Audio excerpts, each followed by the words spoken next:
A giant mail-order bride steps off a train, only to be humiliated in front of the entire town. The man who promised her forever? Gone without a trace. Now she's stranded in the freezing mountains, clutching nothing but a pink suitcase and a shattered dream. But just when all hope seems lost, an unexpected stranger walks through the blizzard, a rugged mountain man with eyes that burn hotter than his cabin fire.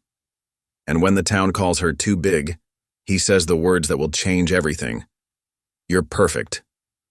What happens when the woman everyone mocked becomes the one thing he'll risk his life to protect? And how far will they go when the mountain, and a man who won't take no for an answer, decides to tear them apart? Will this giant bride find love in the most dangerous place of all, or lose everything in the storm? But before we begin, please hit the like button and let me know where in the world you're watching from today. It's always fascinating seeing who's joining us from around the world. The train's whistle pierced the crisp mountain air, its echo bouncing off snow-covered peaks. White steam billowed around the locomotive as it ground to a halt, metal wheels screeching against frozen rails at the small mountain station. The platform, weathered by countless winters, creaked under each careful step as Clara descended from the passenger car. She ducked her head instinctively, a habit born from years of bumping into door frames and ceiling beams. Even here, in this remote station, the roof hung uncomfortably close. Her old wool dress, a dark blue number she'd altered herself, pulled tight across her shoulders and hips. The fabric had weathered too many adjustments, trying to accommodate her tall frame. In one gloved hand, she clutched a pink suitcase, its cheerful color standing out against the gray-white landscape. In the other, she held Edward's letter, the paper soft and worn from countless readings. Her heart fluttered with each word she'd memorized. My dearest Clara, your letters have touched my soul. I await your arrival with joyful anticipation. Together we'll build a life far from the cruel whispers you've endured. Clara's chest tightened with hope as she scanned the crowd gathered on the platform. Rough-looking men in heavy coats clustered in small groups, their breath forming clouds in the cold air. Women in thick shawls huddled together, stealing glances in her direction. She heard their whispered conversations, saw the familiar sight of hands covering smirking mouths. Look at the size of her. Must be 6 feet if she's an inch. Poor fellow who gets stuck with that one. She stood straighter, trying to project dignity despite the familiar ache building in her chest. Surely Edward would step forward any moment. He'd written such beautiful words about looking past appearances, about the beauty of her spirit shining through her letters. The minutes stretched into hours. The bitter wind found every gap in her coat, a garment that had always been too short in the sleeves. She paced the platform, each turn bringing fresh disappointment when Edward's face didn't appear in the thinning crowd. Bet she'd break any bed she laid in, a man's voice carried across the platform, followed by rough laughter. More woman than any man could handle, another added, triggering more cruel chuckles. Each comment landed like a physical blow. Clara had heard variations of these jokes all her life, but here, where she'd hoped to find acceptance, they cut deeper than ever. The afternoon sun slipped behind the mountains, casting long shadows across the empty platform. The last of the onlookers drifted away, leaving her alone with her wilting hopes. The letter crumpled in her trembling hand, the paper that had once felt like a lifeline, now just another broken promise. Lantern light flickered from the station windows, casting a weak glow across the gathering darkness. Clara stared at the crushed paper in her hand, then let it fall into the snow. I guess? Her voice quavered in the empty air. He changed his mind. The words came out barely above a whisper, carried away by the cold wind. Her fingers tightened around the handle of her pink suitcase, the cheerful color now seeming to mock her optimism. She straightened her spine, fighting back tears that threatened to freeze on her cheeks. With measured steps that echoed her breaking heart, Clara walked toward the depot office, each footfall carrying the weight of another shattered dream. The next train couldn't come soon enough to take her away from this place where hope had died in the mountain cold. Clara pushed open the depot office door, wincing at the loud creak that announced her entrance. The small room smelled of tobacco and old paper, its dim lighting barely penetrating the corners where shadows gathered like unwelcome guests. Dust motes danced in the few shafts of fading daylight that managed to filter through the grimy windows. Behind a scratched wooden counter, worn smooth in places from decades of travelers leaning against it, an elderly station master looked up from his ledger, his yellowed teeth clenched around a stub of a cigarette that had long since gone out. "Can I help you, miss?" he asked, his voice gravelly from years of smoking. His eyes widened slightly as he took in her full height, traveling upward until he found her face, but to his credit, he didn't make any comments or let his gaze linger too long. Clara had learned to recognize the subtle shifts in expression when people first noticed her size, the widening eyes, the slight step backward, the quick recalculation of their approach. "Yes, sir," Clara said softly, instinctively hunching her shoulders and trying to make herself seem smaller in the cramped space. Her body seemed to fold inward as she'd learned to do over the years, a protective habit born from a lifetime of unwanted attention. "I need to book passage home on the next train." The station master scratched his stubbled chin, flipping through a dog-eared schedule book with tobacco-stained fingers. The pages whispered against each other, each one representing connections to places far from here. "Well, now, ain't no passenger train due through here until next week." He paused, glancing at her sympathetically, his wrinkled face softening. "There's a freight train leaving at dawn, though. It ain't comfortable. No proper passenger car. Just a hard bench in the caboose if you're willing. Gets mighty cold back there, too, with the wind whistling through the cracks." Clara's fingers twisted the fabric of her coat, the worn wool familiar under her touch. Her heart sank at the news, but she couldn't bear staying in this town a moment longer than necessary. Each minute felt like standing on display, her failures exposed for everyone to see. "That will do fine," she managed, forcing her lips into what she hoped resembled a smile, though it felt more like a grimace. "I just need to get home." She dug into her pocket, pulling out her remaining coins. The metal felt cold against her palm as she counted them out onto the counter, each one representing another piece of her broken dreams. The pitiful stack barely rose above the wood grain.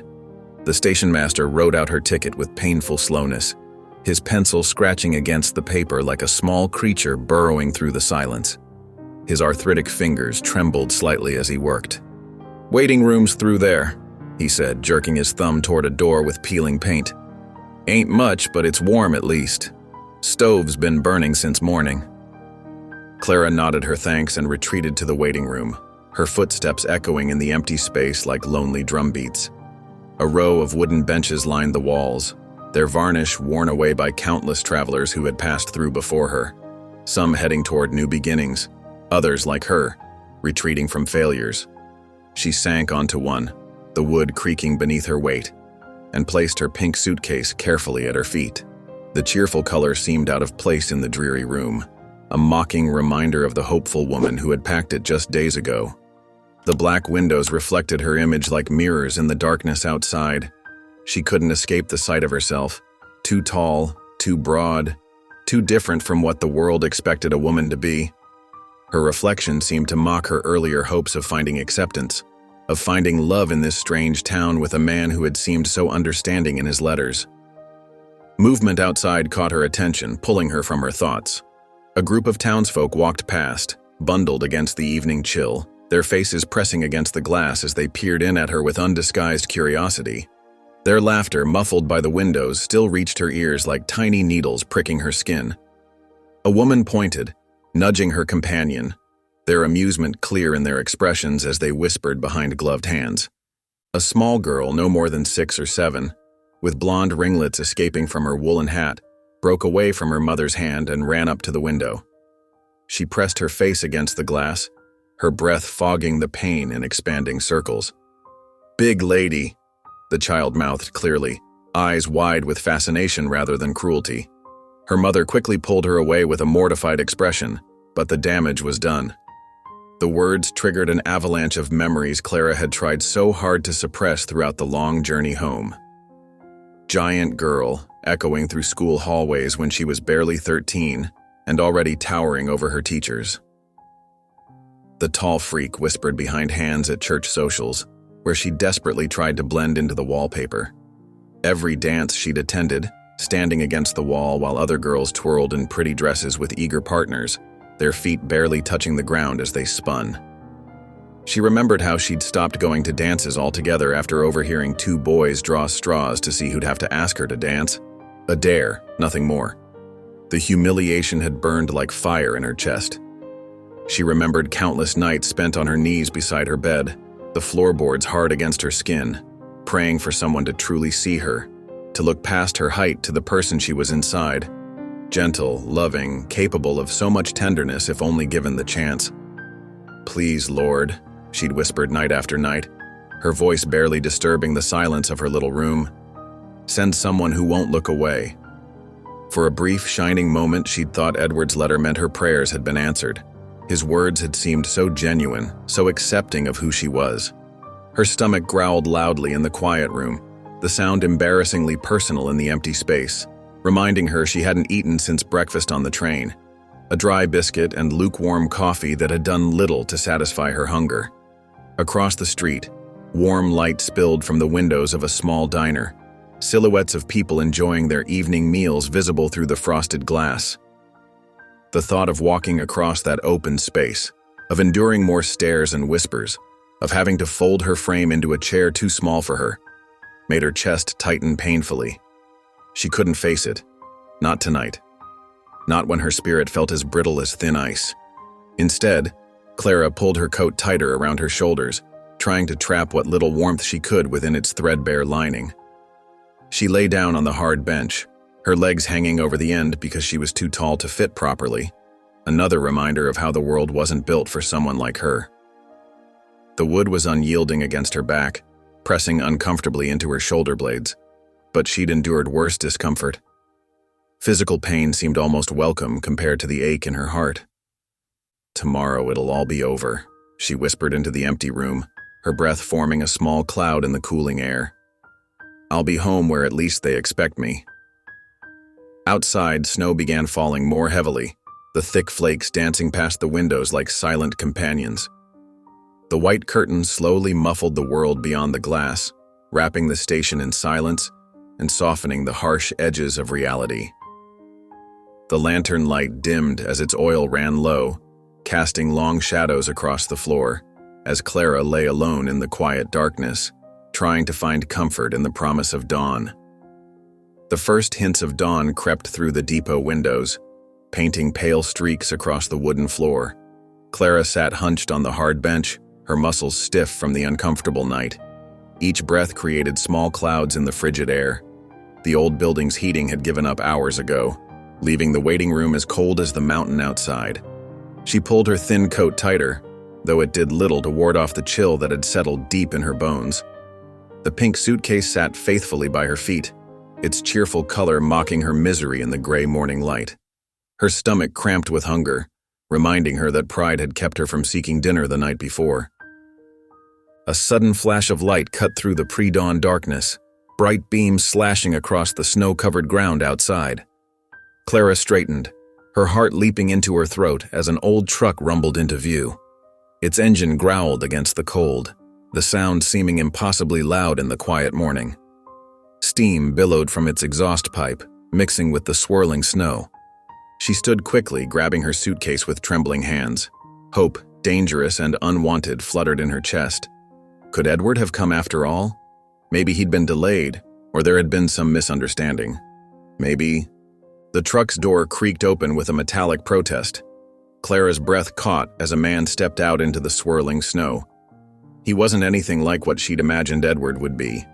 This man was short, at least compared to her, but broad, his frame solid with the kind of muscle built from hard work rather than vanity. Snow immediately began collecting in his dark beard, and his heavy coat couldn't quite hide the strength in his shoulders.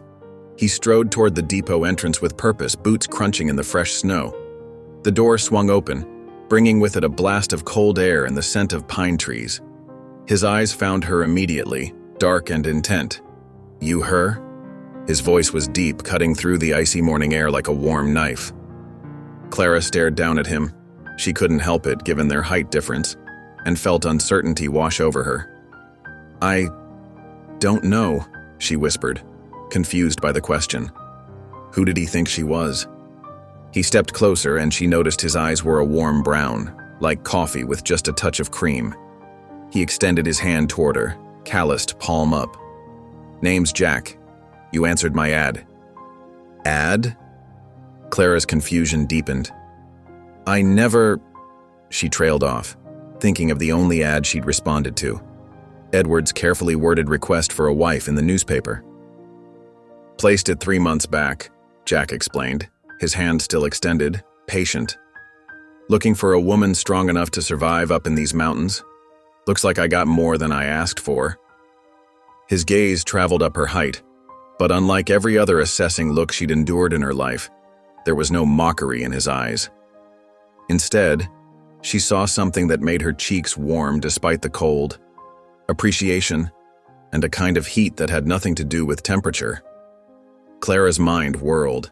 She hadn't answered his ad. She was sure of it. She'd only written to Edward, whose letter now lay buried somewhere under the fresh snow outside, along with her broken dreams. But here was this man looking at her like she was exactly what he'd been hoping to find. Jack tilted his head toward his truck, snow falling from his beard with the movement. "Train won't keep you warm," he said simply. Then, with a conviction that made her breath catch, he added, "I will." The blizzard wind howled around the building, sounding almost like a warning. Clara's fingers tightened around the handle of her suitcase as she stood frozen between two choices. Behind her lay the hard bench where she'd spent the night, promising only a cold journey back to a town full of whispers and sideways glances. Before her stood a stranger offering— what? Warmth? A home? Something else entirely?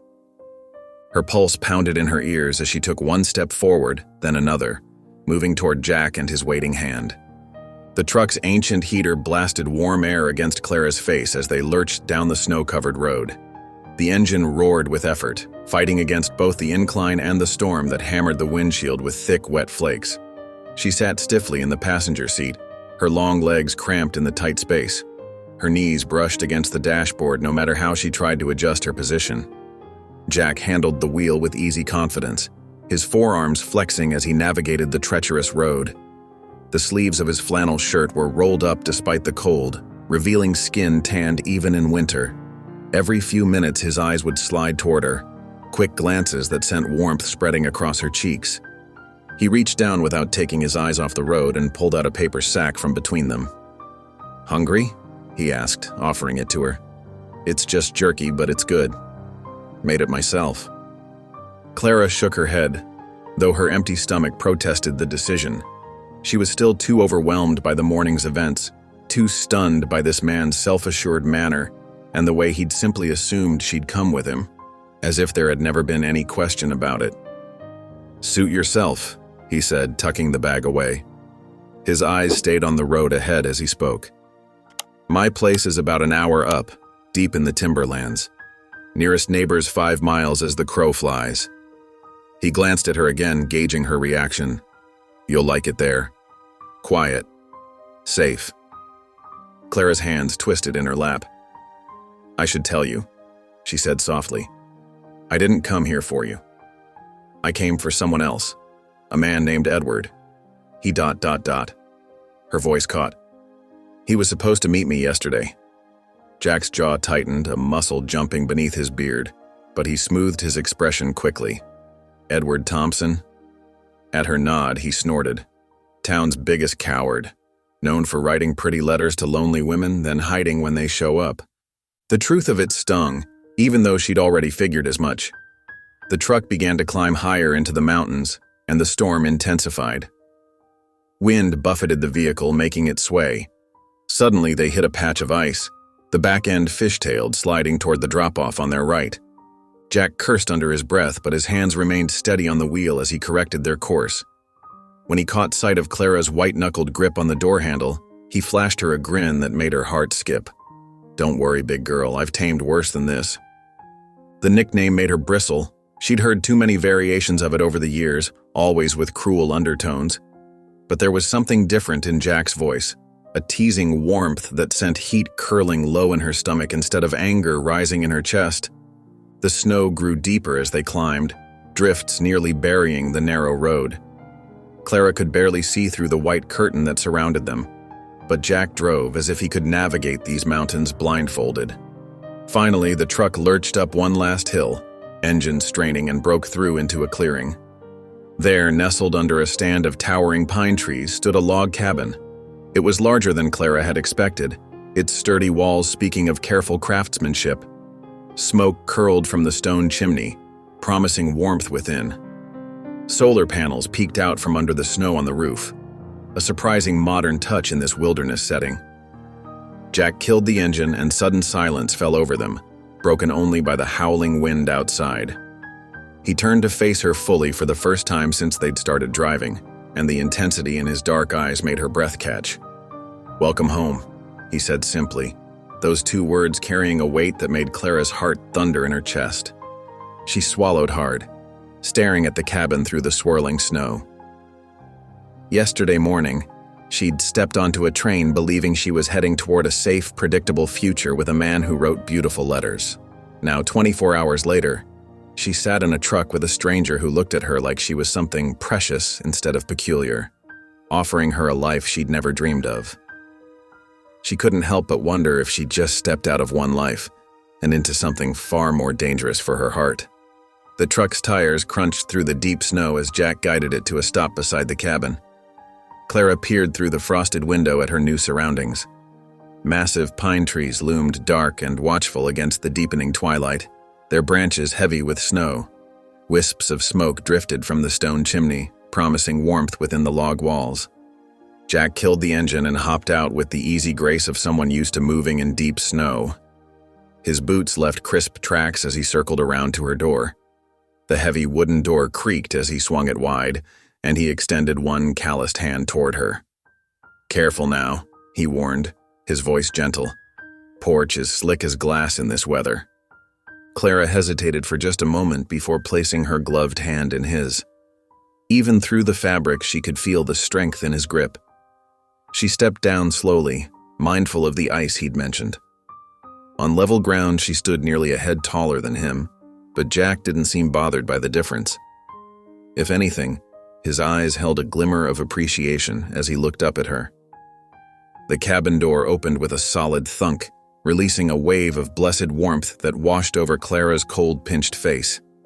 The interior was a single large room, with a sleeping loft accessed by a sturdy ladder against one wall. A fire crackled merrily in a cast-iron stove, casting dancing shadows on the polished wooden walls. Oil lamps cast a golden glow over everything, making the space feel somehow both rugged and cozy. Jack grabbed her pink suitcase from the truck bed, lifting it as if it weighed nothing. He carried it to a sturdy bed pushed against the far wall, its frame clearly handmade but beautiful in its simplicity. "This'll be your spot," he said, setting the suitcase down beside it. Clara glanced around the room, noting the lack of another bed. "Where will you sleep?" she asked, trying to keep her voice steady despite the flutter of nerves in her stomach. A grin tugged at Jack's beard as he reached up and tapped a neatly folded hammock hanging near the stove. "Not my first winter sharing space," he said with a wink. "I know how to make do." The cabin's warmth was beginning to seep into Clara's bones, making her aware of how cold and damp her dress had become during their journey. Jack seemed to notice her discomfort. He gestured to a thick quilt hanging from a rope strung across one corner of the room. "You can change behind there. Got some warm clothes in that chest by the bed if you need them." Clara nodded gratefully and gathered a few items from her suitcase before ducking behind the quilt. Jack made a show of checking the firewood stack, but she caught his reflection in a window pane, his eyes drawn to her silhouette against the quilt's fabric. A shiver that had nothing to do with cold ran down her spine. Dinner was simple fare, a pot of beans that had been simmering on the stove all day, served with thick slices of golden cornbread. They ate by lantern light at a small table, the metal spoons clicking against ceramic bowls. At first, conversation came in fits and starts, but gradually began to warm like the cabin itself. Jack told her about learning to chop timber when he was 14, working alongside men twice his size. His voice held pride as he described building this cabin with his own hands, cutting and shaping each log himself. Clara found herself opening up too, admitting in a quiet voice how no man in her hometown had ever stuck around long enough to really know her. Jack's eyes softened at that, but he didn't offer empty comfort, something she appreciated more than words of pity. As night deepened outside, Jack efficiently set up his hammock, the routine clearly familiar to his hands. Clara curled up on the bed, which was beautifully made but still too short for her frame. She bent her knees, listening to the soft whisper of snow against the roof. The cabin was warm, the bed was comfortable, and Jack had been nothing but respectful. She should have felt completely safe. So why did her heart pound every time he moved near her in the small space? Dawn crept through the frosted windows of Jack's cabin, painting the interior with a soft, pearly glow. Clara stirred beneath the thick quilt, her consciousness slowly rising to the surface like a bubble in honey. The familiar scents of fresh coffee and wood smoke filled her nose, mixed with something earthier, the tang of male sweat and fresh-cut pine. She blinked sleep from her eyes and immediately wished she hadn't. Jack stood at the chopping block he'd dragged inside last night, his broad back bare to the waist despite the morning chill. Muscles rippled beneath his skin as he brought the axe down, splitting kindling with practiced ease. A fine sheen of sweat made his shoulders gleam in the early light. Clara's cheeks blazed hot. She quickly averted her eyes, but not before his head turned, catching her gaze. He didn't pause in his work, just offered a casual nod. "Sleep okay, big girl?" The phrase hit her like a splash of cold water. Clara stiffened, her spine going rigid beneath the quilt. She'd heard those words too many times before, always dripping with mockery. But when she risked another glance at Jack, his expression held something different. The quirk of his lips wasn't cruel. It was challenging, testing her reaction. She threw back the covers and stood to her full height, letting him see exactly how big she was. "I slept fine," she said firmly, "and I can help with that." Jack's laugh was rich and deep. "No need. I've been doing this since—" The words died in his throat as Clara stepped forward and hefted one of the largest logs from his pile, one thicker around than his torso, with a single arm. She placed it carefully on the chopping block, then stepped back. The smirk fell from Jack's face, replaced by something that made her breath catch. His eyes darkened with unmistakable admiration as they traveled from her face down to her arms, then back up again. The axe hung forgotten in his grip. "Well," he said roughly, "guess I was wrong." They worked together to split the rest of the wood, falling into an easy rhythm. When the pile was done, Jack brewed fresh coffee and pulled out some biscuits he'd made earlier. They sat at the small table, steam rising from their cups. "So," Jack said after a while, his voice carefully neutral, "you mentioned a letter yesterday? From someone named Edward?" Clara's fingers tightened around her cup. "Yes, he wrote such beautiful things. Promised me a home, acceptance. Said he didn't care about my size." She pulled the crumpled paper from her dress pocket, smoothing it on the table. "But when I arrived, he wasn't there." Jack's jaw clenched. He stood abruptly, returning to the chopping block though all the wood was already split. The axe bit deep into the wood with more force than necessary. "Some men," he growled between strikes, "write things they can't back up. Pretty words are easy on paper. Standing tall beside a strong woman, that takes more backbone than most have." Clara watched him work, conflict churning in her gut. She hadn't planned this, staying in a stranger's cabin no matter how compelling that stranger might be. Jack hadn't written her that letter.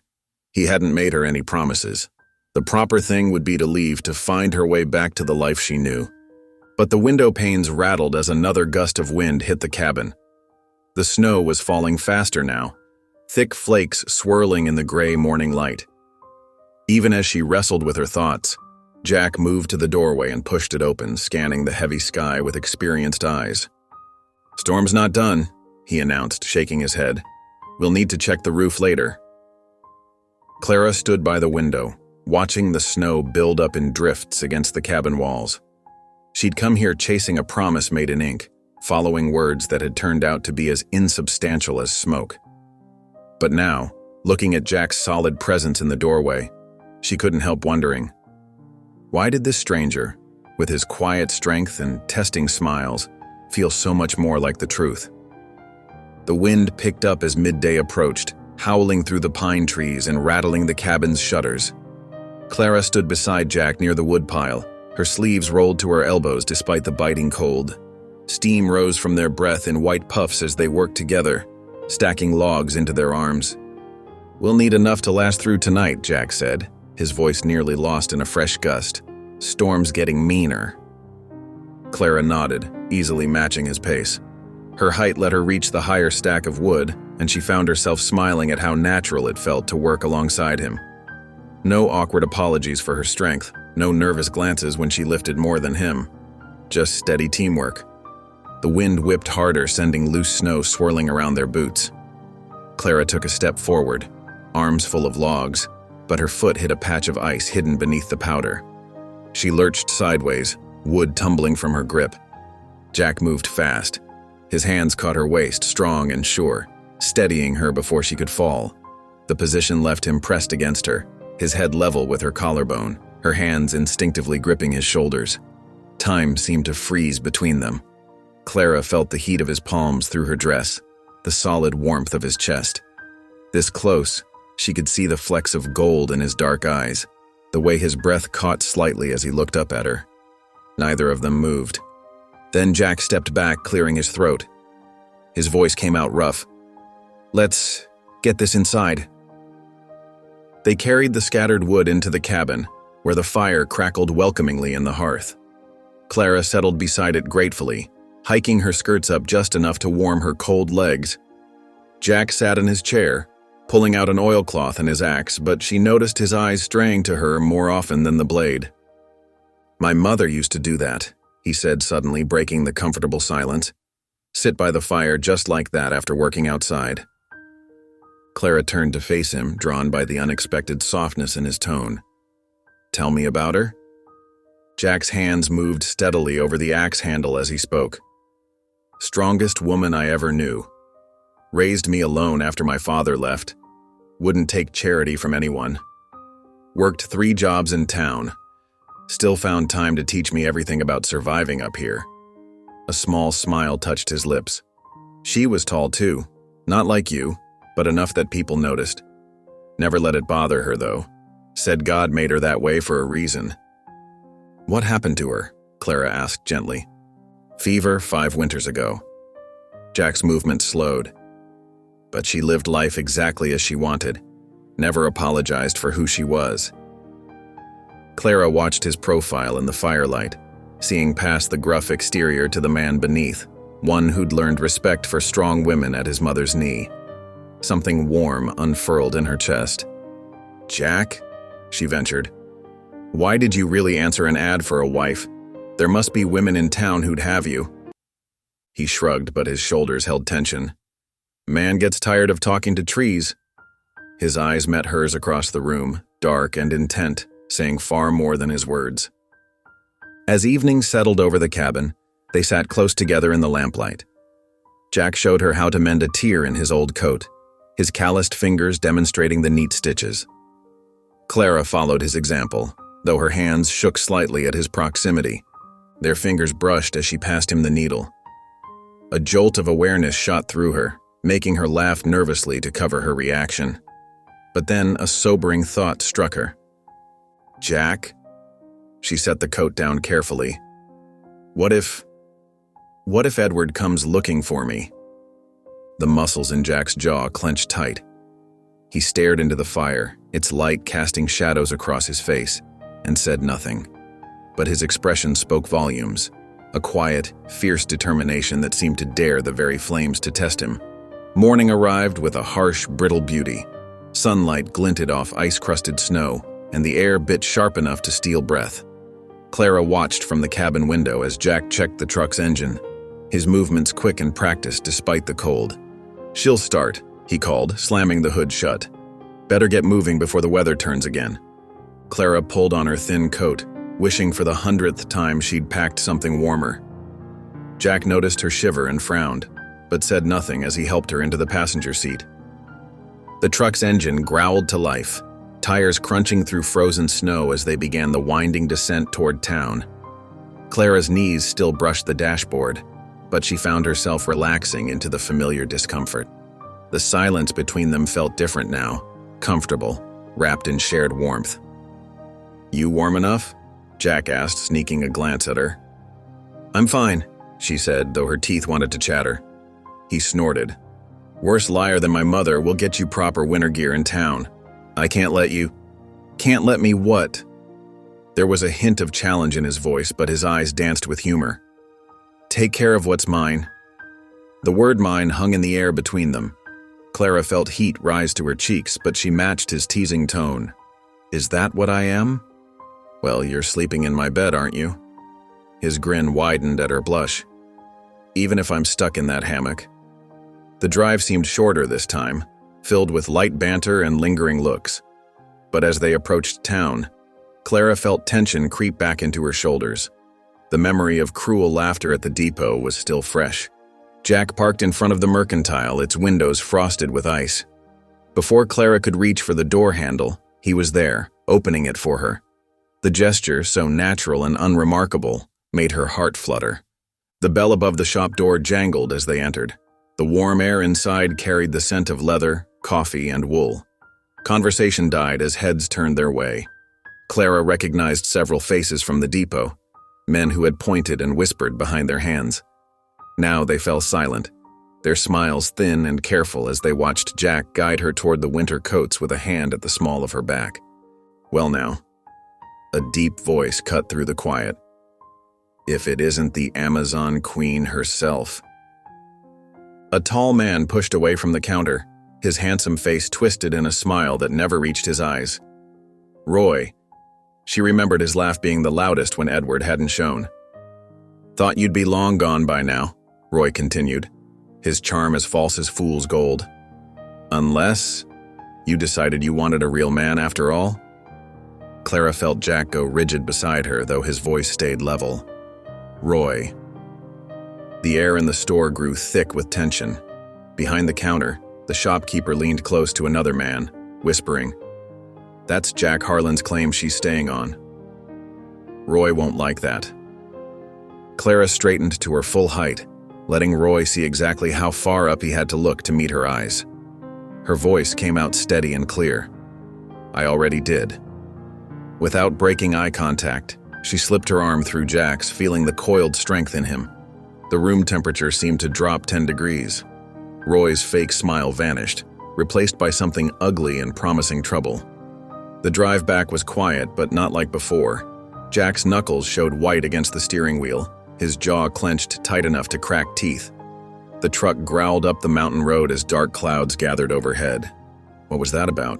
Clara asked softly, watching his profile. Jack didn't answer, but his grip on the wheel tightened. Above them, storm clouds rolled in, thick and heavy with more than just snow. Clara pulled her new coat closer, feeling its warm weight, and thought, "Something's coming, and I think it's got nothing to do with snow." The old truck labored up the mountain road, its headlights cutting through the thickening storm. Snowflakes danced like restless spirits in the beams, swirling and diving in hypnotic patterns that seemed to mesmerize and disorient simultaneously. The windshield wipers squeaked a steady rhythm against the gathering white, fighting a losing battle against nature's determined assault. Inside the cab, the silence felt heavy, almost tangible between them. Jack's knuckles remained white on the steering wheel, his jaw set in hard lines that carved shadows across his weathered face.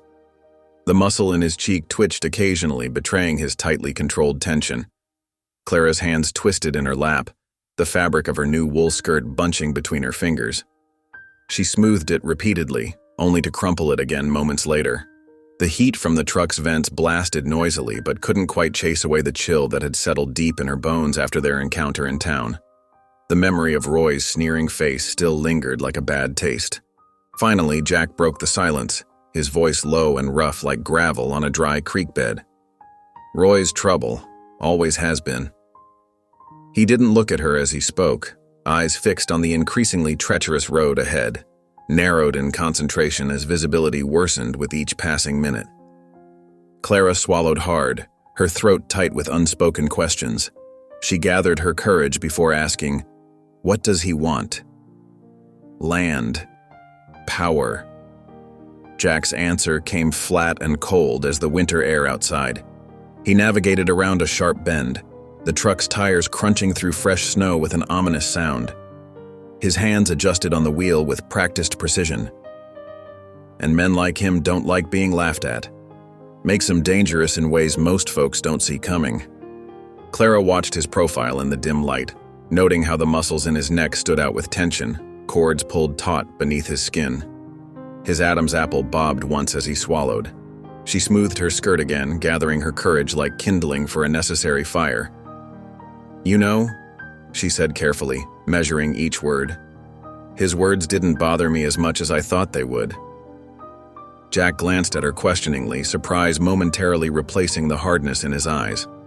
"Because you stood by me," she continued softly, her voice barely audible above the engine's steady rumble. Without hesitation. No one's ever done that before. The admission hung in the air between them, vulnerable and true.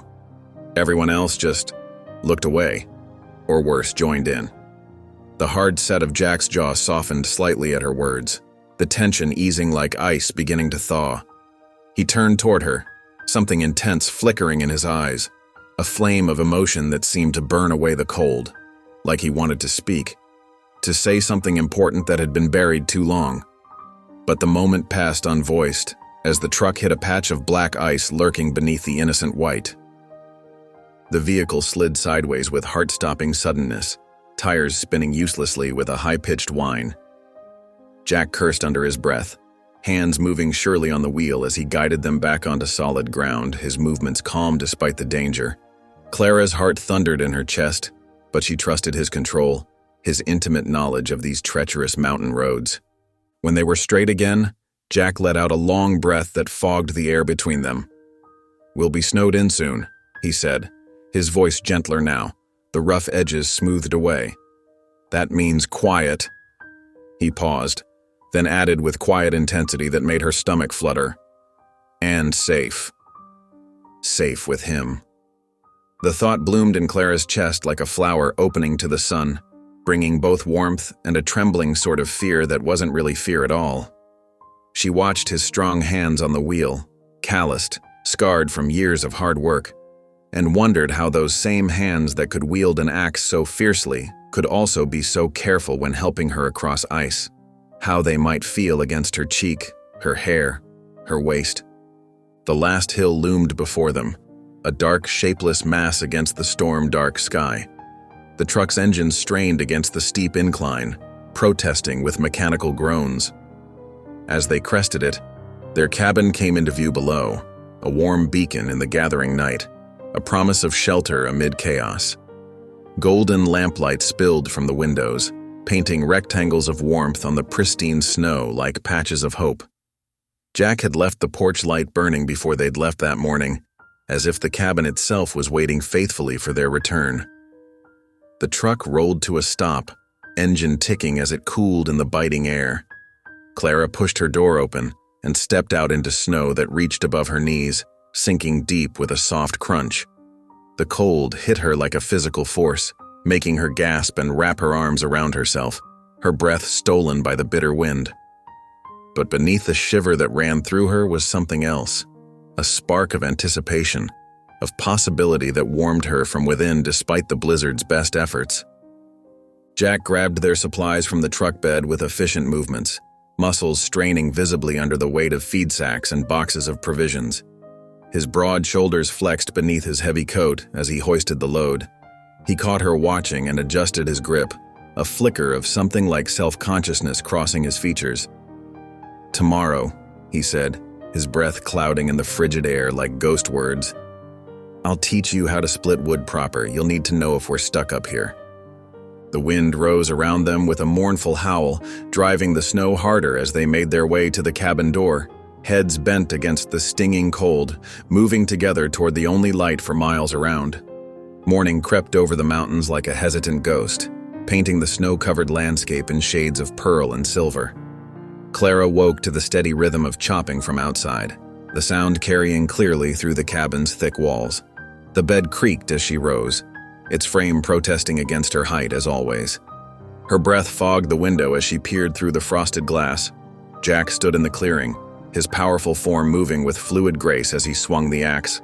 His shirt sleeves were rolled up despite the biting cold, revealing forearms corded with muscle. Sweat gleamed on his skin, catching the pale morning light.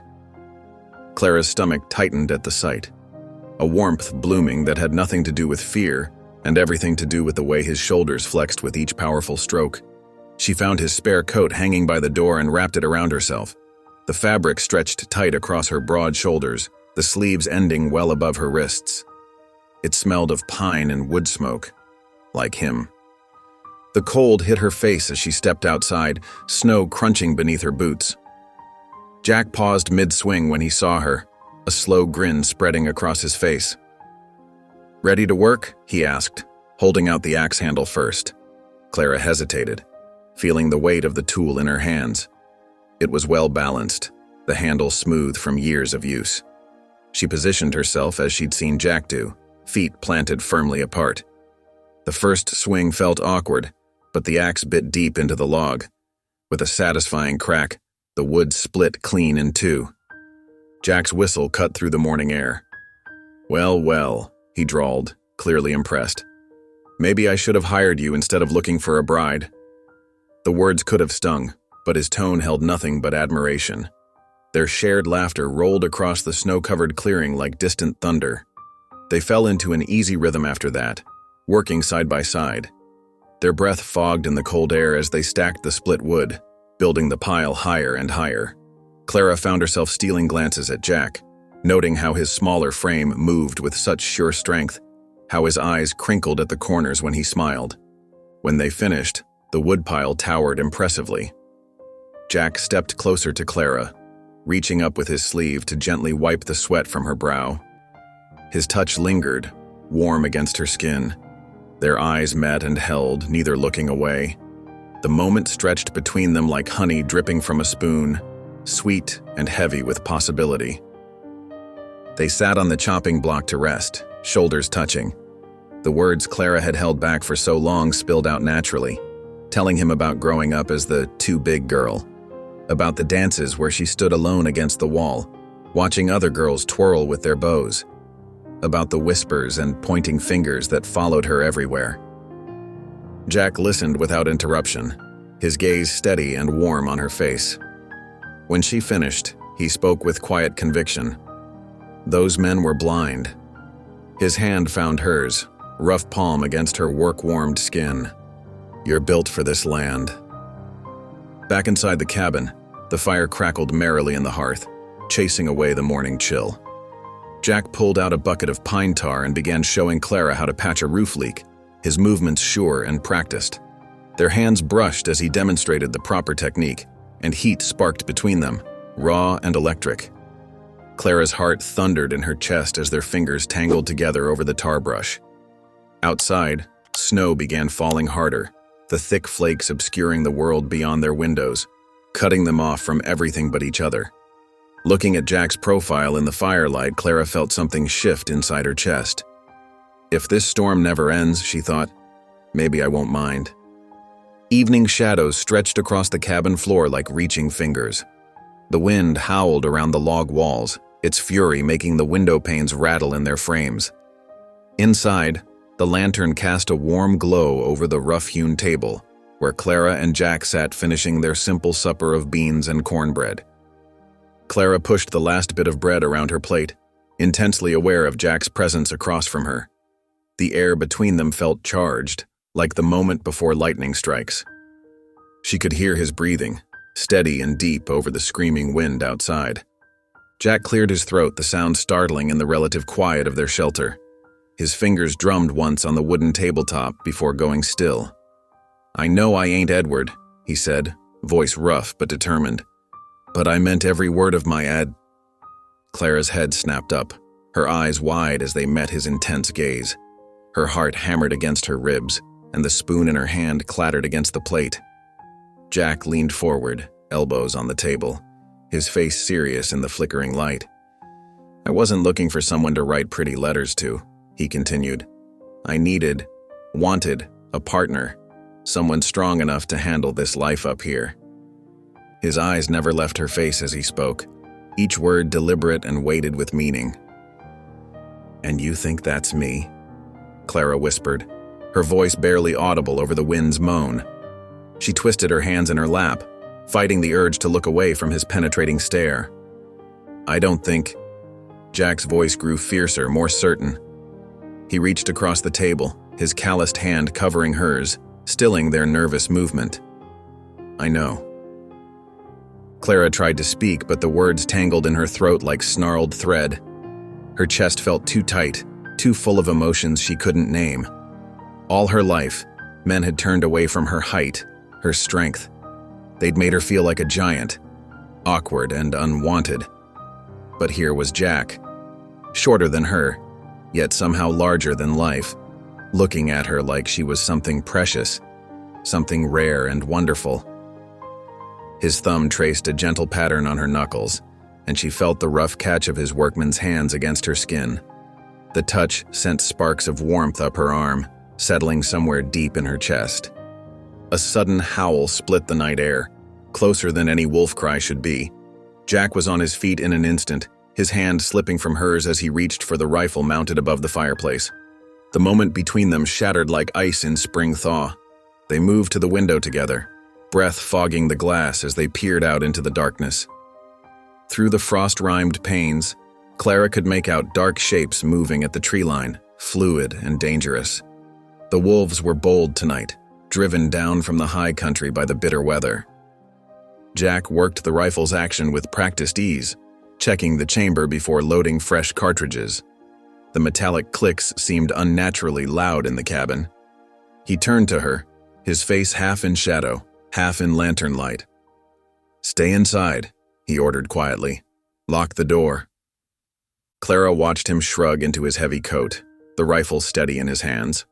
Her heart clenched at the thought of him facing the wolves alone, but she recognized the steel in his voice. This was his domain, his battle to fight. As another wolf cry echoed through the night, Clara wrapped her arms around herself, suddenly cold despite the fire's warmth. The thought hit her like a physical blow. He'd fight for me without hesitation. What will I fight for when the time comes? The wolves called again, their voices rising in an eerie chorus that made the hair on the back of her neck stand up. Jack's hand was on the door latch now, his shoulders set with determination beneath his coat. The wind howled through the night like a living creature, rattling the cabin's windows and making the flames in the hearth dance wildly. Clara paced back and forth across the wooden floorboards, her fingers wrapped tight around the heavy iron fire poker. Every few steps, she paused to strain her ears against the storm's fury, searching for any sound of gunfire. The waiting was torture. She counted her steps, 10 paces to the door, 10 back to the fire, turn and repeat. Her heart thundered in her chest, keeping time with her movements. The poker felt cold and useless in her sweating palms. A sharp crack split the night, a rifle shot. Clara froze mid-step, breath catching in her throat. Seconds stretched like hours before another shot shattered the darkness. Her heart slammed against her ribs so hard it hurt. "Jack," she whispered, the name lost in the wind's scream.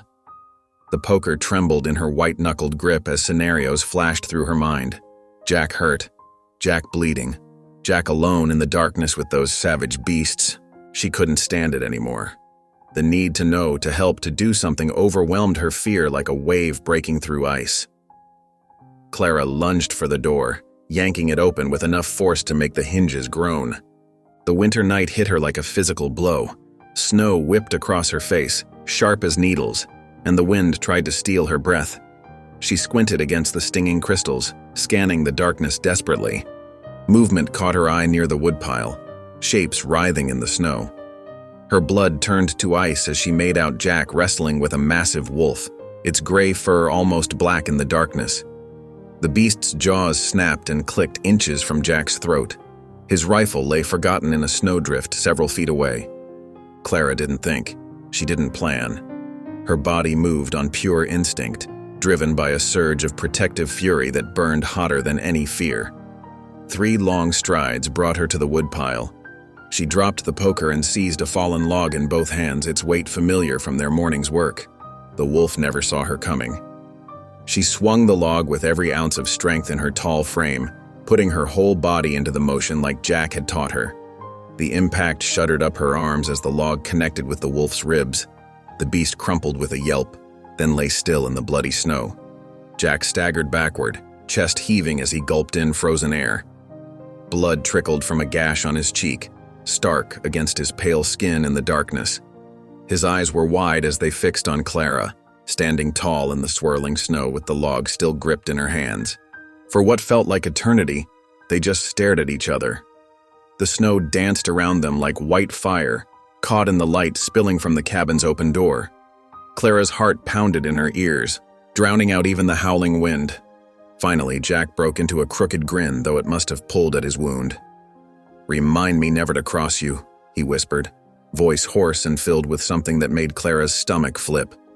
Back inside the cabin, Clara's hands trembled as she cleaned the gash on Jack's jaw with warm water and a clean cloth. He sat perfectly still in the chair by the fire, wincing occasionally but never pulling away. His eyes never left her face as she worked, watching her with an intensity that made her cheeks flush despite the lingering cold. "You could have died," she whispered, dabbing gently at the wound. The words came out shakier than she intended, heavy with all the fear she'd felt while pacing the cabin floor. Jack's hand came up to catch her wrist, stilling her nervous movements. His skin was rough and warm against hers, his grip gentle but sure. "Would have been worth it," he said, voice rough and intimate in the firelit quiet. Their eyes locked. Clara forgot to breathe. The storm raged outside, making the windows rattle in their frames. But inside the cabin, something far more dangerous than any winter gale ignited between them. Her hand lingered at his jawline, neither of them willing or able to break the connection. Dawn crept through the frosted window panes, painting the cabin's interior in shades of pale gray. The storm continued its assault outside, wind shrieking through the pines, but the wolves had retreated to their dark haunts. Clara stirred on the too-small bed, muscles aching from last night's battle. Her eyes snapped open when she realized Jack's bedroll lay empty by the dying fire. Panic surged through her chest, memories of snapping jaws and blood on snow still fresh. She sat up quickly, the blanket falling to her waist as her heart thundered against her ribs. The steady thunk of an axe cutting through wood drifted through the walls. Clara rushed to the window, rubbing away frost with her sleeve to peer outside. Relief flooded through her at the sight of Jack, strong and steady despite last night's encounter. He worked with the same fluid grace as always, splitting logs with practiced swings. The bandage on his jaw stood out stark against his skin, but his movements showed no sign of weakness or pain. As if sensing her gaze, Jack looked up. A grin spread across his face, crinkling the corners of his eyes. "Coffee's on the stove," he called, voice carrying clearly through the glass. Clara couldn't help but smile back, warmth spreading through her chest that had nothing to do with the promise of hot coffee. The coffee was indeed ready, the rich aroma filling the cabin as Clara poured 2 steaming cups. She set them on the rough-hewn table just as Jack stomped inside, bringing a gust of cold air with him. The tension between them crackled like static electricity as he shed his coat and sat down. Clara's eyes kept drifting to the bandage on his jaw, her handiwork from the night before. His words echoed in her mind. Would have been worth it. Such simple words, but they'd burrowed deep under her skin, making her pulse skip whenever she remembered the way he'd looked at her while saying them. They shared quiet small talk over breakfast, both dancing around the weight of unspoken things between them. Jack told her about the weather patterns in these mountains, how to read the clouds for coming storms. Clara listened, adding bits about her own experience with harsh winters, careful to keep her voice steady despite the way her skin tingled whenever their eyes met. The crunch of tires on snow cut through their conversation like a knife. Clara's head snapped toward the sound, body tensing. Jack muttered a curse that would have made her blush any other time, but now only heightened her alarm. He grabbed his rifle from its place by the door, movement swift and sure. The cabin door creaked open without a knock. Roy's bulky frame filled the doorway, snow dusting his shoulders and hat. He leaned against the frame with casual arrogance, as if he owned not just the doorway but the whole mountain. His eyes found Clara immediately, crawling over her like something slimy and cold. "Heard you found yourself a big old prize, Jack," Roy drawled, lips curving in a smile that never reached his eyes. The way he said big made Clara's stomach turn, but she lifted her chin defiantly. Jack stepped between them, his shorter frame somehow filling more space than Roy's bulk.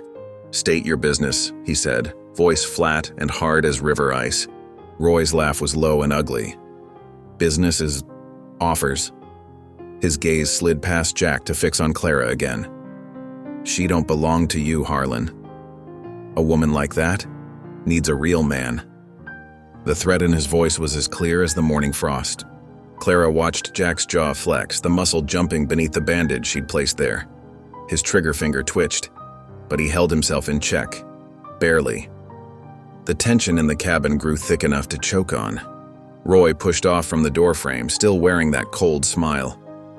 "You'll see me again," he promised, the words hanging in the air like smoke. The door slammed behind him on a gust of snow, leaving silence thick as ice in his wake.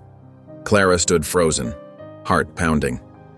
Her eyes fixed on Jack's rigid back, watching the way his shoulders rose and fell with carefully controlled breaths.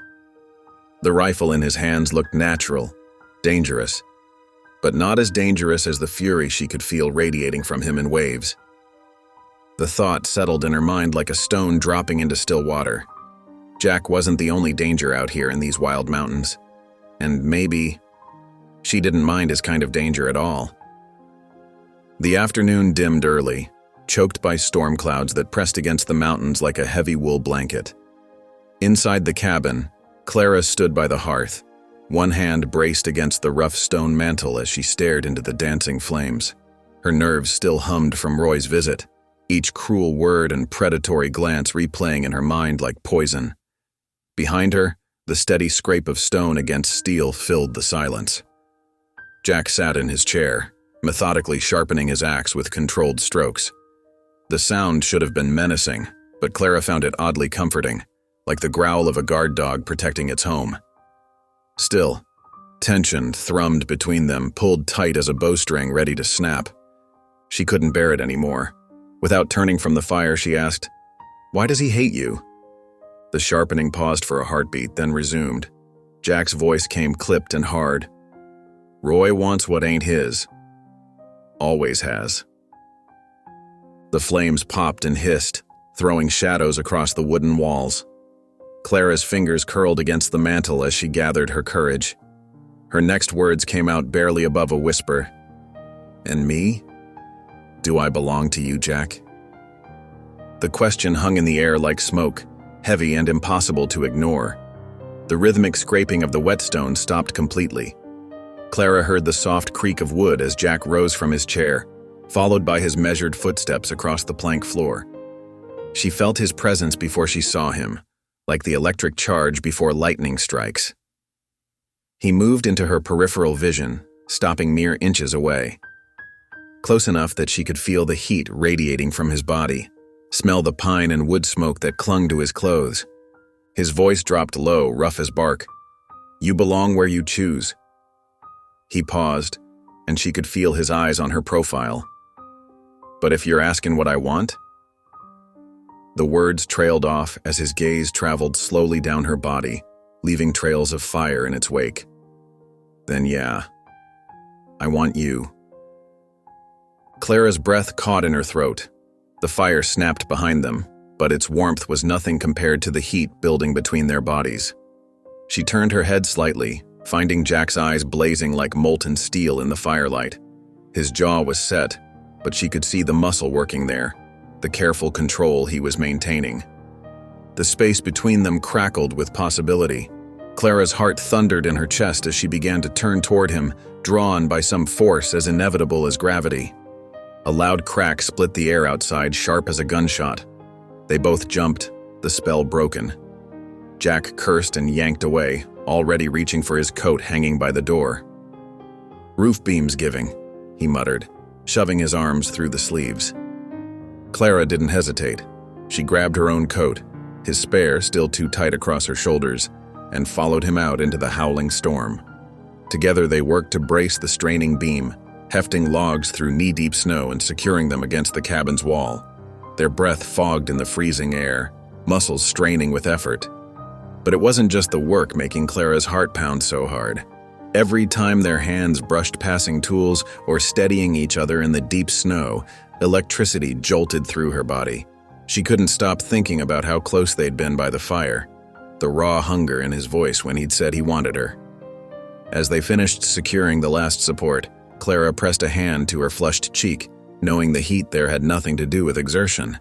The truth whispered through her mind, impossible to ignore. I wanted him to kiss me. God help me, I still do. Morning broke over the mountain with startling clarity, the storm's fury finally spent. Sunlight sparkled across endless white drifts that buried the landscape like nature's own blanket. The pristine beauty, however, came with a price. Snow piled high around Jack's truck, rendering it useless. Inside the cabin, Jack pulled on his heaviest coat and strapped leather snowshoes to his boots. The supplies were running dangerously low. They needed flour, salt, and other basics that couldn't wait for the spring thaw. I'm coming with you, Clara announced, already reaching for her coat. Her voice held no room for argument, but Jack hesitated anyway, studying her with concerned eyes.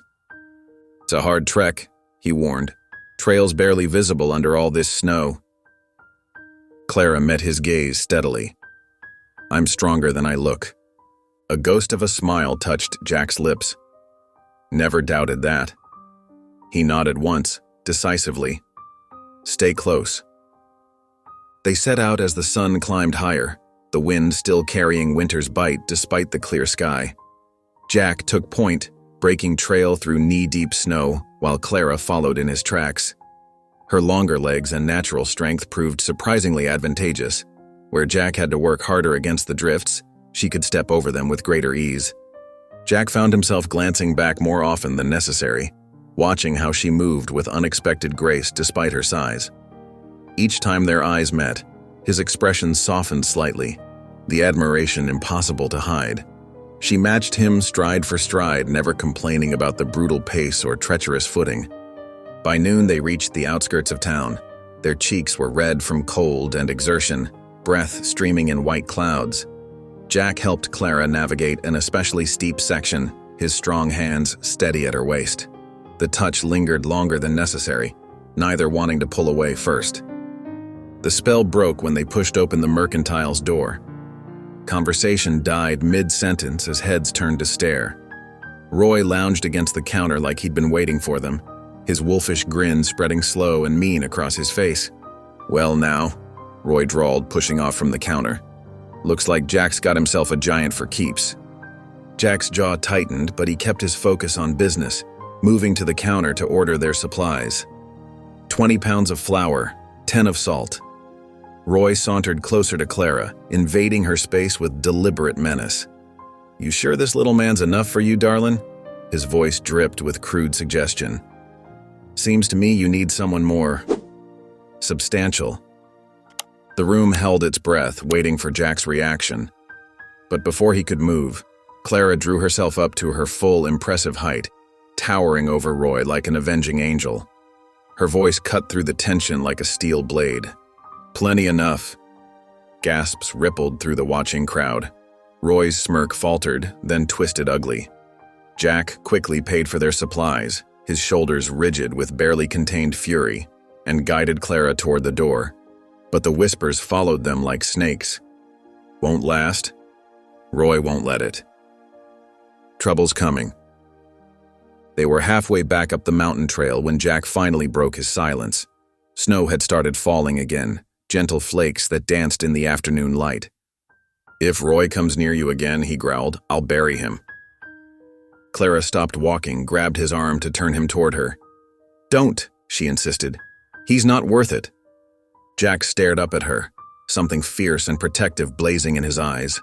Without warning, he reached up to cup her jaw, his rough thumb brushing across her cold, flushed cheek. You are. Time seemed to freeze like the world around them. They stood so close their breath mingled in the space between, lips mere inches apart. The tension crackled like static before a lightning strike. But Jack pulled away suddenly, dropping his hand. Storm's coming again, he muttered, turning back to the trail as snowflakes began falling faster around them. They stumbled into the cabin just as darkness wrapped around the mountain like a heavy cloak. Their breath came in ragged gasps, boots soaked through from the endless trudge uphill. Clara's fingers were numb despite her thick gloves, and melting snow dripped from her hair onto her shoulders. Jack slammed the door against the rising wind with enough force to rattle the windows. The sound echoed through the small space like a gunshot. His fury was a living thing, radiating off him in waves that seemed to heat the air more than the banked fire in the hearth. Clara moved to the table, trying to steady her trembling hands as she began unpacking their supplies. The paper bag crinkled too loudly in the tense silence. She pulled out the flour, the salt, arranged them in neat rows. Anything to keep her fingers busy, to avoid looking at Jack's rigid shoulders as he paced the cabin like a caged animal. But her hands shook not from cold or exhaustion. They shook from the memory of Roy's sneering face, from Jack's barely contained rage, from the electricity that had sparked between them on the trail. Her heart wouldn't settle into its normal rhythm. Jack stalked past her, every muscle coiled tight as a spring. He made it 3 steps before stopping dead in his tracks. The floorboards creaked as he spun back, and suddenly his calloused fingers wrapped around her wrist, stopping her nervous organizing. Heat blazed where his skin met hers. The touch sent sparks racing up her arm, settling low in her belly. She could feel his pulse hammering against her own. "You think I'm done holding back after what he said?" Jack's voice was rough as mountain granite, deep and raw with emotion. His eyes burned into hers, dark with something that made her breath catch. "After the way you look at me?" Her lips parted, but her voice came out barely above a whisper. "Jack." He didn't let her finish. In one fluid motion, he pulled her down to him, claiming her mouth with his. The kiss was desperate, hungry, full of all the words they hadn't said. His beard scratched against her skin as his free hand tangled in her hair, holding her close. For one heartbeat, Clara froze, overwhelmed by the sensation, the heat, the sheer rightness of it. Then something wild and wanting broke loose inside her chest. Her hands fisted in his shirt, dragging him even closer, erasing what little space remained between them. He growled low in his throat, deepening the kiss until the world outside ceased to exist. There was only this, the press of his body against hers, the taste of him on her tongue, the way her pulse thundered in time with his. Firelight painted their shadows on the walls, turning them into one dark silhouette as snow continued to fall beyond the windows. The wind screamed suddenly louder, rattling the door in its frame. The sound crashed through their bubble of heat and want, reminding them of the world that waited beyond these walls, of Roy, of threats, of everything that stood against them. Jack broke the kiss but didn't pull away. Instead, he pressed his forehead to hers, his breath coming fast and uneven. When he spoke, his voice was fierce with possession and promise. "You ain't ever going back." Clara felt tears burn behind her eyes, not from sadness, but from the overwhelming relief of finally finding where she belonged. Her answer came straight from her heart, soft but certain. "I don't want to." Outside, the storm howled its fury against the mountain, but inside the cabin, 2 hearts beat louder than any wind. Dawn crept over the mountain like a timid animal, barely visible through the snow-choked windows. The world outside had vanished beneath an endless white blanket that stretched as far as the eye could see, which wasn't far at all. The blizzard had erased trees, rocks, and any hint of the path down to town. Jack stood at the door, his broad shoulders tense as he surveyed the white wasteland. His jaw was set in a hard line as he delivered the news. No leaving today. Maybe not tomorrow. The words hung in the cabin's warm air, heavy with implications. Clara's hands twisted in her apron as she moved around the small space, acutely aware of Jack's presence. Every time she passed near him, electricity seemed to crackle between them.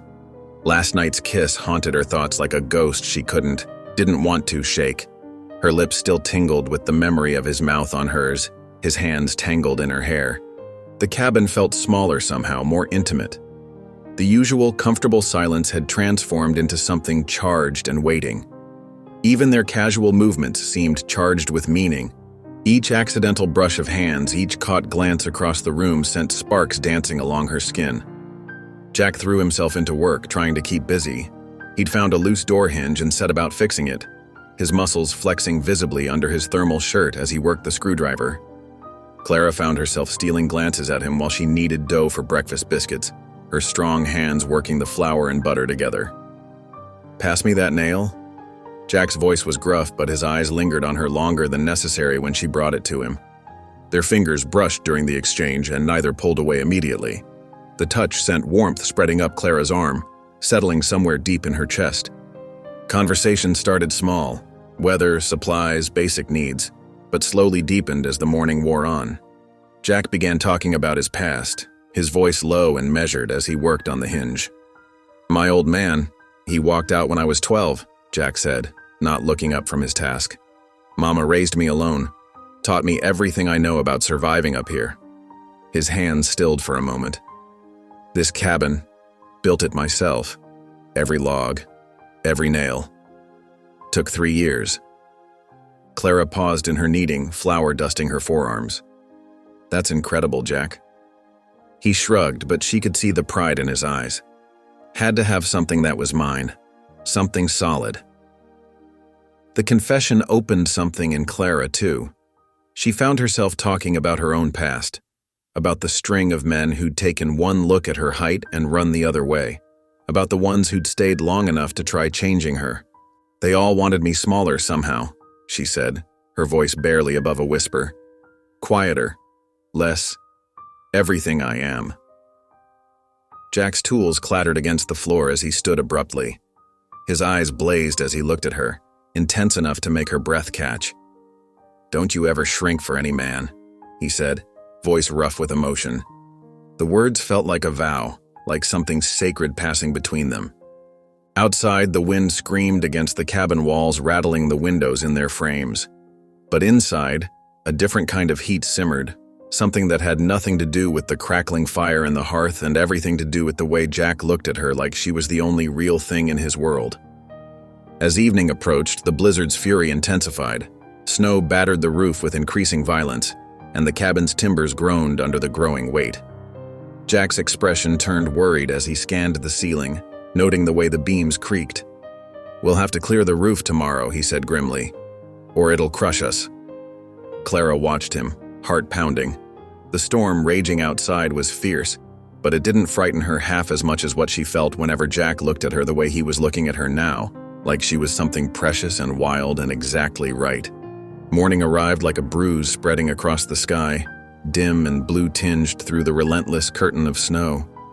The storm showed no signs of weakening, and inside the cabin, the timber roof groaned under its crushing weight. Each creak sent shivers down Clara's spine, the sound growing more ominous by the minute. Jack pulled on his heavy coat and jammed a thick fur hat over his dark hair. His movements were quick, efficient, born from years of facing mountain winters. "Stay inside," he ordered, voice gruff with concern. "I'll be quick about it."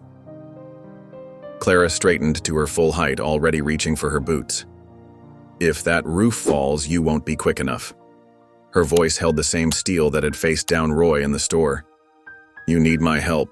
"Clara!" Jack started to protest, but she cut him off by yanking on her second boot, determination blazing in her eyes like banked coals. "I'm stronger than you," she stated simply. "And you know it." A ghost of a smile crossed his face despite the worry etched in his features. He handed her a spare pair of gloves, his rough fingers lingering against hers. "Just be careful up there." They pushed through the door together into a world of howling white. The snow had drifted nearly to Clara's waist, but she plowed through it with determination, following Jack's lead around to where a ladder leaned against the cabin wall. The wind sliced at their faces like knives, and ice particles stung their eyes. Jack went up first, testing each rung. Clara followed, her height making the climb easier, the shovel strapped to her back. On the roof, the wind hit them full force, threatening to sweep them off their feet. Ice crunched treacherously under their boots. "Start from the edge!" Jack shouted over the gale, gesturing with his shovel. "Work your way!" But Clara was already moving, her natural strength and size giving her an advantage on the slick surface. She drove her shovel into the packed snow with powerful strokes, clearing more with each scoop than Jack could manage. Despite the biting cold, sweat soon dampened her back beneath her layers. They worked in tandem, fighting against time and nature itself. The roof's groaning grew louder, more urgent. Clara had just straightened to wipe her brow when she heard it, a sharp crack that cut through even the howling wind. A beam splintered beneath the snow's weight, the sound like a gunshot. Jack's eyes went wide. "Clara!" he roared, and then his body slammed into hers, shoving her aside as snow and timber plunged downward. In a heartbeat, he vanished in a roar of white. "Jack!" The scream tore from her throat as she scrambled down from the roof, barely feeling the ice that cut her palms. Her heart slammed against her ribs as she rounded the corner of the cabin, scanning the churned snow desperately. She found him half buried near the porch, one leg pinned beneath a massive roof beam. Blood seeped into the pristine snow around him, shockingly red against the white. His face was twisted in pain, but his eyes found hers, still alert. Something primal rose in Clara's chest, a mixture of fury and fear that set her blood on fire. With a guttural cry that echoed off the mountains, she seized the beam. Her muscles strained as she lifted, tendons standing out in her neck, snow melting against her overheated skin. The beam shifted, lifted. Jack dragged himself free with a grunt of pain, leaving a smear of red in his wake. Clara's breath came in ragged gasps as she helped him up, supporting most of his weight as they stumbled toward the cabin door. Snow dripped from her hair like diamonds, catching the weak light. His skin was too pale, jaw clenched against the pain, but his grip on her arm was strong. "You're not leaving me," she whispered fiercely as they crossed the threshold. "Not like this." Inside the cabin, the fire roared high in the hearth, casting dancing shadows across the rough-hewn walls. Clara's arms trembled with exhaustion as she lowered Jack onto the bed, his leg twisted at an awkward angle, blood seeping through his torn pants. The metallic scent of it mixed with the pine smoke, making her stomach clench. Her hands shook as she reached for his hunting knife, the blade glinting in the firelight. With careful movements, she sliced through the heavy fabric of his pant leg, revealing an angry gash that ran from knee to shin. The skin around it was already swelling, turning an ugly purple. When she touched it gently, Jack hissed through clenched teeth. He tried to push himself up on his elbows, face pale and drawn. "It's not as bad as it—" "Don't you dare move," Clara commanded, pressing him back down with firm hands on his shoulders. Despite the pain etched in his features, his lips curled into a weak smirk. "Bossy," he managed, voice rough. "I like that." Clara's heart squeezed, but she kept her voice steady as she moved to the stove, stoking the fire higher. She poured water from the pump into their largest pot and set it to boil, then gathered what supplies she could find. Clean rags, Jack's medical book, the whiskey he kept for emergencies. Without hesitation, she reached under her heavy wool dress and tore strips from her petticoat. The fabric was soft but strong, perfect for bandages. Jack watched her through half-lidded eyes as she worked, his chest rising and falling with shallow breaths. The medical book lay open beside her as she threaded a needle with hands that wouldn't quite stop trembling. The illustrations were clear enough, simple stitches, like mending a torn coat. But this was flesh and blood, not fabric. This was Jack. She took a deep breath and began. At the first touch of the needle, Jack's hand shot out and gripped hers, not stopping her, supporting her. His calloused fingers wrapped around her wrist as she made the first stitch, his eyes never leaving her face. The trust in his gaze nearly undid her. "You're doing fine," he murmured, though his jaw was tight with pain. "Steady hands."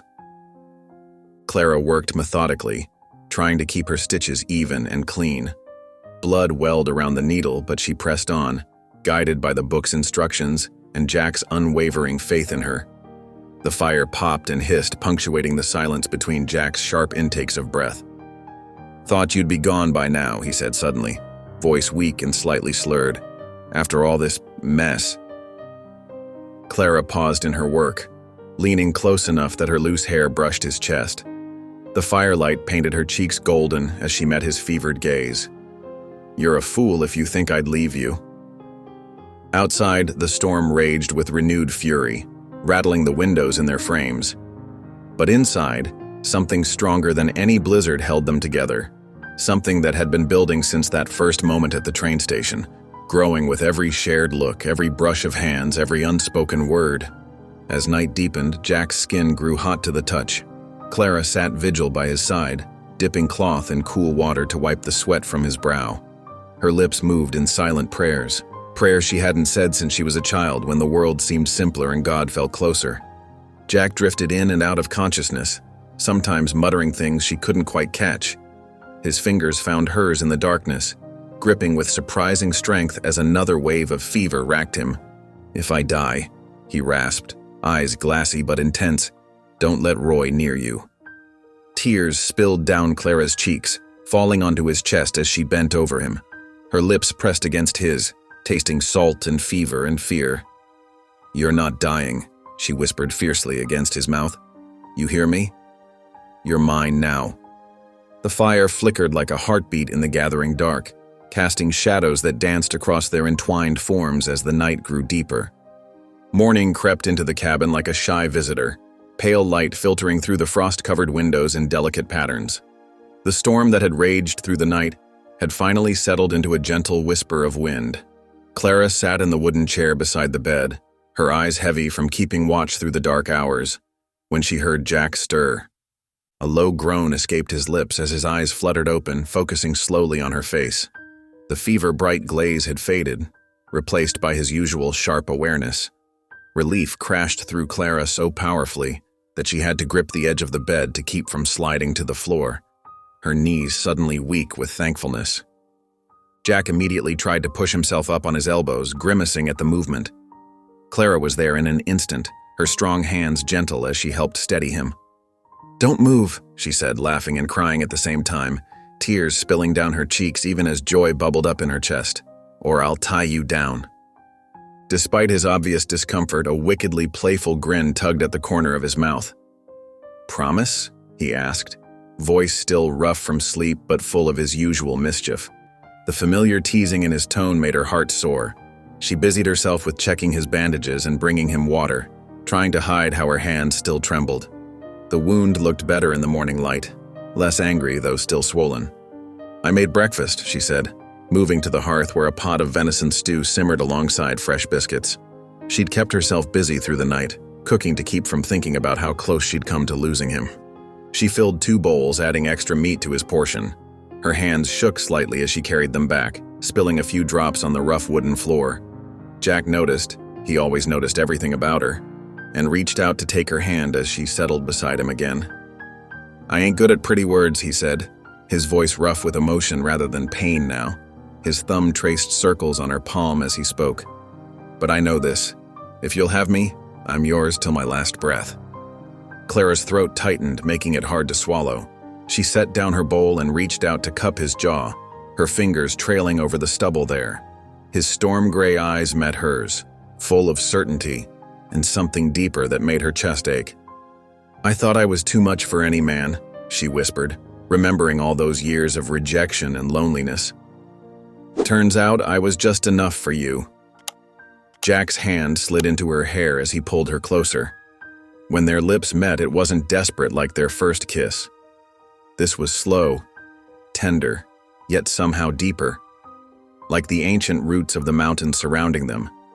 It held promises neither of them needed to speak aloud. Through the windows, sunlight sparkled off the endless blanket of snow covering the world.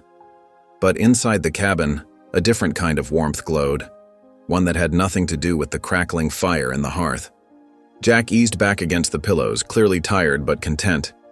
His hand remained firmly clasped in hers, their fingers intertwined like they'd always belonged that way. They both knew the storm that had nearly taken him was just the beginning of their story, not the end. Clara looked down at their joined hands, marveling at how perfectly they fit together.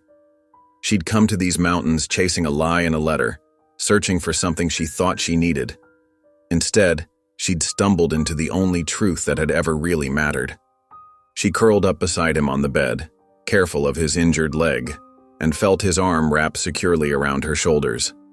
For now, they were safe in their own world of firelight and newfound love. The mountain morning dawned crisp and bright, sunlight sparkling off snowdrifts that blanketed the valley like nature's fortress. Inside the cabin, warmth and contentment reigned. Jack's leg was healing steadily, though he still favored it when moving around. The deep gash had closed cleanly thanks to Clara's careful tending, but the muscle beneath remained tender, occasionally causing him to wince when he put too much weight on it. They'd settled into an easy rhythm over the past 2 days, finding comfort in simple shared moments. Clara prepared their meals, while Jack worked on small repairs he could manage from his chair, mending tools, fixing loose drawer handles, and whittling replacement pegs for the table. In the evenings, she would read aloud from one of his few books, her voice soft in the firelight while his calloused hand found hers, their fingers linking without need for words. Sometimes they'd just sit in comfortable silence listening to the wind whistling through the pines outside. This morning, Clara stood at the stove stirring a pot of coffee, stealing glances at Jack as he whittled by the window. Sunlight caught in his dark hair, highlighting strands of copper she hadn't noticed before. The piece felt as delicate and precious as the frost patterns decorating the glass, a fragile bubble of happiness she wanted desperately to protect. Then a sharp knock shattered everything, making her jump so suddenly that coffee sloshed over the pot's rim, sizzling on the hot stove. Jack's head snapped up, hand instantly reaching for his rifle propped nearby. His entire body tensed, the relaxed man of moments ago replaced by a watchful predator. He rose with careful speed, grimacing slightly at the weight on his injured leg. His eyes met Clara's dark with warning, one finger rising to his lips before motioning for her to stay behind him. The set of his jaw told her more than words could. Trouble had found them. The door swung open with a protesting creak, revealing Roy's tall frame silhouetted against the white world outside. His broad shoulders blocked most of the doorway, casting a long shadow across the cabin floor. The sheriff stood slightly behind him, looking uncomfortable, hat clutched in weathered hands, along with another man from town Clara recognized from the Mercantile, the one who'd stared at her with undisguised curiosity when she'd first arrived. Snow swirled around their boots in tiny flurries, but the real chill came from Roy's smile, sharp and venomous as a snake's about to strike. "Morning, Jack," Roy drawled, eyes glittering with malice. His gaze swept the cabin's interior, taking inventory of every detail before settling on Clara with uncomfortable intensity. "Looks like you've been harboring stolen property." Jack's grip tightened on the rifle until his knuckles showed white, the muscles in his forearm standing out like cords. Every line of his body spoke of barely contained violence. "You best leave now." His voice was low, dangerous as a mountain cat's growl, the words hanging in the frosty air between them. Roy stepped inside uninvited, boots tracking dirty snow across the clean floorboards Clara had swept just that morning. His gaze raked over her with unconcealed hunger that made her skin crawl, as if he were assessing livestock at auction. "You came here for Edward, didn't you? Well, Edward changed his mind. That makes you free game." The way he said it, like she was some deer to be hunted, sent ice through her veins. The sheriff shifted his weight uneasily, clearly unhappy with the situation. His eyes darted between Jack's rifle and Roy's aggressive stance, calculating outcomes. Still, he cleared his throat and spoke. "Jack, town's talking. Folks say you kidnapped her. Been saying all kinds of things about what you might be doing up here with her." Something snapped inside Clara. A lifetime of being talked about, talked around, and decided for crystallized into pure, white-hot anger. All her life, men had tried to decide her fate, where she belonged, who she belonged to, what she was worth. She stepped forward, drawing herself up to her full impressive height, anger making her seem to tower like some ancient goddess of vengeance. Her shadow stretched long behind her in the morning light. "Kidnapped?" Her voice rang with steel echoing in the small cabin. "I came here by choice, and I'm staying by choice." She planted her feet firmly, hands balled into fists at her sides. "No man owns me or decides my fate, not Edward, not you, not anyone." Roy's smirk faltered for just a moment, clearly unprepared for direct confrontation from a woman. Something ugly flickered across his features, wounded pride and fury competing for dominance. His face darkened with rage and he lunged forward, hand outstretched to grab her arm, fingers splayed like claws. In one fluid motion, Jack brought the rifle up level with Roy's chest, stepping between them with surprising agility despite his injury. The click of the hammer being pulled back echoed in the sudden silence, stopping Roy mid-stride. Tension crackled through the room like lightning about to strike, the air itself seeming to hold its breath. The sheriff's hand moved to rest on his own holstered gun, though he made no move to draw it. His weathered face creased with concern. "You can't just hole up here, Jack. Sooner or later this needs settling. People are talking, and talk turns to action mighty quick in these parts." Jack's voice was pure iron when he responded, each word measured and deadly serious. "Then we'll settle it now." His eyes never left Roy's face, the rifle steady as a rock in his hands. "You want her? You'll have to take her over my dead body." Roy's face twisted into an ugly sneer, revealing teeth clenched in hatred. His hand drifted toward the knife at his belt. "That can be arranged." Dawn crept over the mountain valley, painting the snow-covered landscape in shades of pearl and gold. Inside the cabin, tension crackled like static before a storm. Jack stood by the door, methodically checking his gun belt before strapping it on. His movements were precise despite the stiffness in his injured leg, each gesture carrying the weight of grim purpose. Clara watched him from across the room, her heart hammering against her ribs. "Don't go," she pleaded, hating the tremor in her voice. She'd just brought him back from the edge of death. The thought of losing him now made her blood run cold. Jack turned to her, his face etched with determination harder than mountain stone. He crossed the space between them in 3 limping strides, raising his hand to brush his thumb across her cheek. The gesture was achingly tender, even as fury smoldered in his storm-gray eyes. "You saved my life," he said, voice rough with emotion. "Now, I protect yours. That's the way of it." Without another word, he grabbed his rifle and slung it over his shoulder, heading for the truck. The morning air bit sharp and clean as he stepped outside, boots crunching in the fresh snow. Clara didn't hesitate. She grabbed her coat and followed, chin lifted in defiance when Jack turned to protest. "I'm not hiding while you fight my battles," she declared, her tall frame radiating strength and resolve. The drive to town was silent but charged, like the air before lightning strikes. They found the streets almost empty, save for a cluster of men gathered outside the mercantile. Roy stood front and center, his feral grin spreading as he watched them park. Jack stepped out first, favoring his good leg but standing tall. Clara emerged beside him, drawing herself up to her full impressive height. Together, they strode toward the crowd, matching step for step. Whispers rippled through the onlookers like wind through dry grass. "Well, look who decided to face music," Roy drawled, but his eyes held something darker than amusement. Jack stopped a few paces away, stance wide and steady despite his injury. "You want to settle this?" His voice carried clear in the cold morning air. "Do it like a man." Roy's grin turned ugly. "Easy enough." He shrugged off his coat, tossing it aside. The fight exploded like a powder keg. Roy lunged forward, while Jack met him with a solid right hook. Snow flew as their boots churned the ground, fists connecting with dull thuds. Jack's experience showed in every calculated move, but his injured leg betrayed him. He couldn't pivot fast enough to dodge Roy's rush. They went down hard, Jack taking the worst of it. Roy scrambled on top, pinning him with his weight, raising his fist for what would surely be a crushing blow.